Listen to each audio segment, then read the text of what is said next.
You have your Venezuela jersey on. Oh, yes. There is a huge...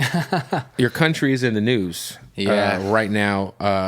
Now, I would say, pretty... So let me get this straight. There's a election. Sunday was the election. Yeah. Sunday was the election. One party claimed that they won. Right, the opposition party. The opposition party, right? Mm-hmm. It's a girl, right? Machado. Okay, so she claimed she won. Yeah. The current guy, who's been there for a minute, was like, nah. I mean, no, they announced that he was the winner, and I think it was a 70-30. No, so he won 52%. Okay, so it was close. It was super close. Yeah. So it was super close. Okay. The opposition party claimed that they won 70%. Okay, so the opposition party claimed that. Yeah. And at the moment, there is what it seems like some sort of teetering revolution happening, at least if you were to just watch CNN. Right.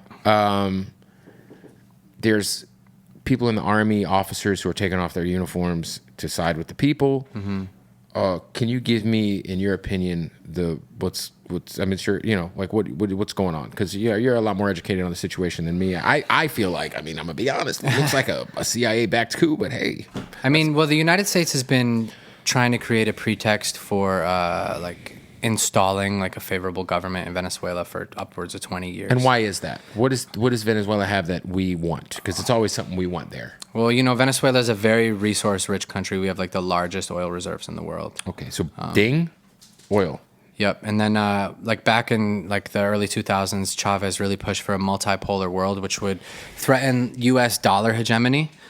So what that means is it would create different economic, instead of having one economy, the U.S. economy controlling the global economy, it would be multiple different right, points. Because typically the U.S. dollar is the standard, right? The dollar is the standard, right? We trade oil, and until recently, right? And now with the emergence of BRICS and all these other things. So what happened when Chavez was pushing for the multipolarity, it made a lot of people in the U.S. a little uneasy. And then he also refused to privatize all the oil companies and stuff and open them up for neoliberal policy. So it's he wouldn't allow U.S. corporations to come in and basically rape a very resource-rich country of... Because had he made them privatize, then we already know what would have happened. It would have been exactly what we did in Guatemala, with United Fruit, or any place that the United States is, what we did in Iraq with the Green Zone. We go in, we make the economy, we remove we install we go in, we put all these harsh austerity measures in place, which means it's basically U.S. corporations can come in unchecked, unfettered capitalism, just boom, boom, boom, hot money just coming in, and it's good for a while, right? So when these policies are first implemented, you do see an uptick in everybody's quality of life, but it's short-lived because eventually it's just almost always it's almost never worked out when they've done that. It never has. I don't think it's worked out one time. It works out for us, right? In the for the U.S. it works out. US, yeah. But for the people of those countries, it never works out. Right. And so what the opposition party was in this election, they're heavily backed by the U.S. State Department. Right. They were funded a couple years ago. The U.S. seized a bunch of money that was saved in foreign accounts that belonged to the Venezuelan people, and they gave it to Guaido, and then that money has funded his party. So, there's a lot of. It's really complicated because on the one hand the United States is clearly meddling and deliberately destabilizing a country through a harsh sanctions regime and all sorts of crazy shit, but on the other hand people in Venezuela are fucking suffering. Yeah, right? because so you were telling me once those sanctions hit Venezuela 99% of the economy disappeared, or the GDP just... Or GDP? Yeah, it's it went... the Venezuelan economy dropped by 99%. Which is crazy. So even if Maduro is corrupt, so let's say he is corrupt, I'm okay, fuck it. I don't believe any politician is not corrupt. So Maduro's corrupt. You're still stealing from 1% of the former, you know what I mean? The impact of the sanctions is going to be much, much stronger than the impact of somebody's Yeah, I mean, corruption. the U.S. is like tool to say fuck you to a government is to sanction the fuck out of them, which essentially starves the country, starves the people. Yeah, and I think Starves people these hear economies. sanctions, they don't understand how fucking real that is. Yeah, like- 100,000 people have died in Venezuela based on the sanctions alone. That shit's crazy. Over 1 million in Iraq.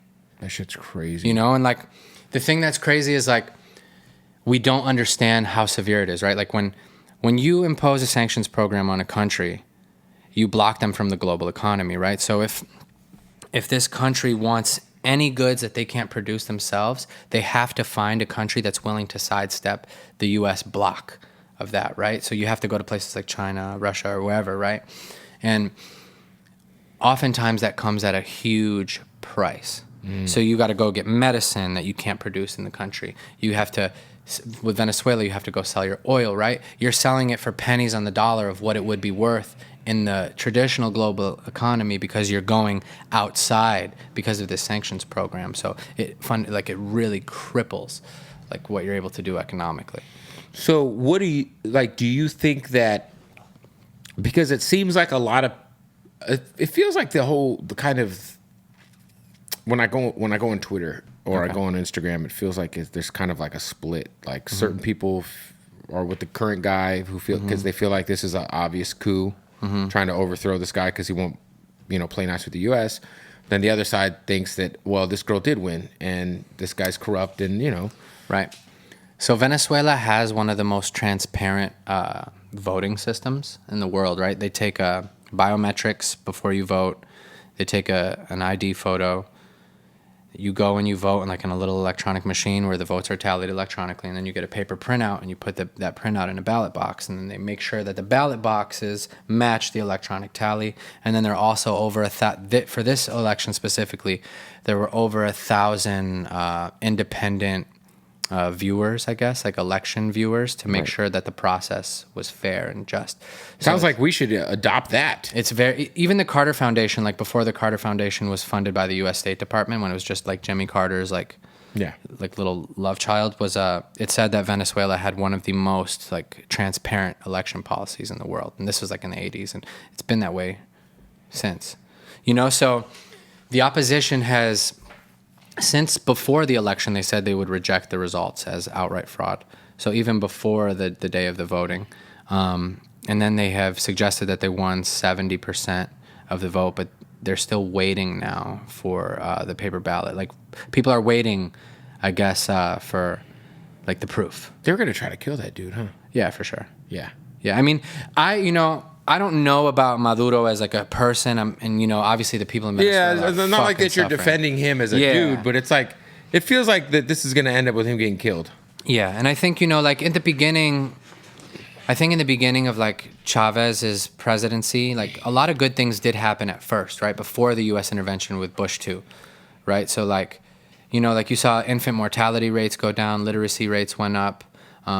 People that were living in the little barrios were given like these communes that were like everything was like more socialized. Right. They were starting like they were doing profit shares of like factories and stuff, and these things drastically improved quality of life for a lot of people. And then the first sanctions hit with Bush too, so that kind of crippled it. So it's easy to blame socialism, but really, well, yeah, the sanctions are our tool of making you sell us your oil. Exactly. And there are people that are on record like Bolton, Elliot Abrams. Like, these are people that work on a US policy level that are just fucking evil human beings, right? And it's like they're on record like talking to the Wall Street Journal, New York Times, like, oh, we're going to make their economy scream.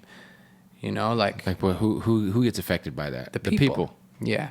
And then you can point and say, oh, look, it's socialism is bad and it doesn't work. But it's like, dude, if they were doing fine, but it's crazy. And the thing about Latin America is like when Venezuela started like with these socialist policies, what happened? It spread.